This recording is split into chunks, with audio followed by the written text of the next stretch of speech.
This meeting provides an opportunity to reflect on the big questions now facing democracy worldwide.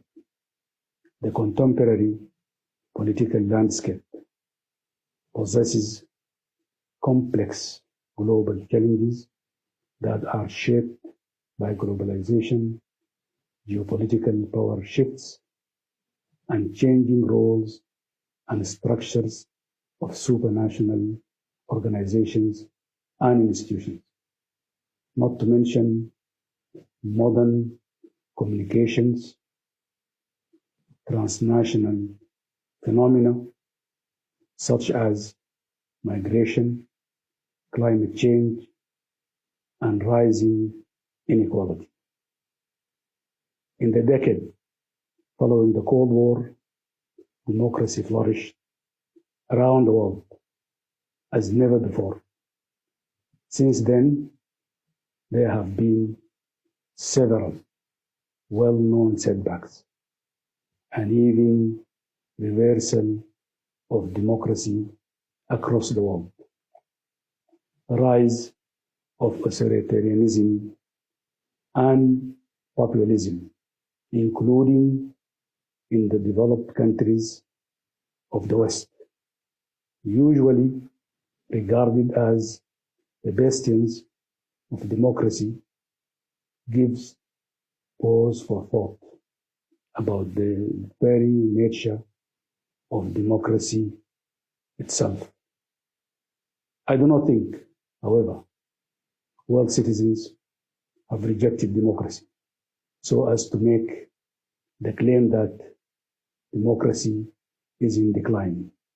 It is probably the decline of the legitimacy of the state and its ability to respond to citizens' aspirations, particularly youth and women who are in the forefront of democracy defenders.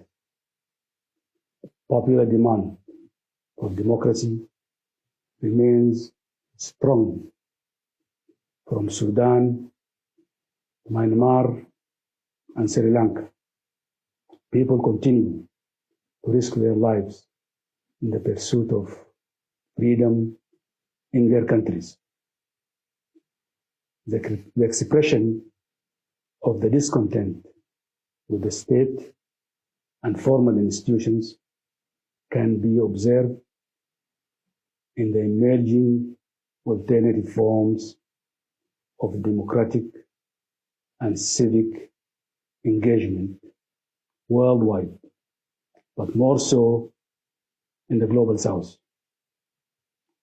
Three developments characterize the past 2 decades of democratic resurgence outside institutional politics.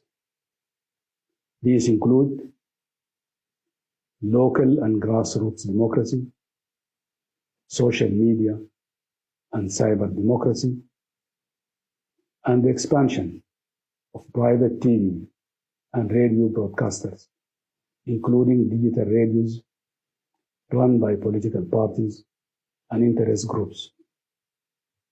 Indeed, I think that democracy must give expression to an improved life for people, especially with regard to access to opportunity, education, health, care, and shelter.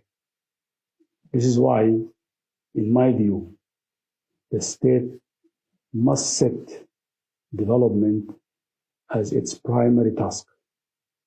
In doing so, it must enable rapid and equitable growth while catering for welfare needs. In short, what is required, especially in Africa, are democratic developmental states. The evidence all around us is that we are undoubtedly in an era of geopolitical statehood. the Russia-Ukraine crisis, and the dangerous testing of wills in the Straits of Taiwan leave the rest of the world worried about widespread armed conflict and even nuclear war.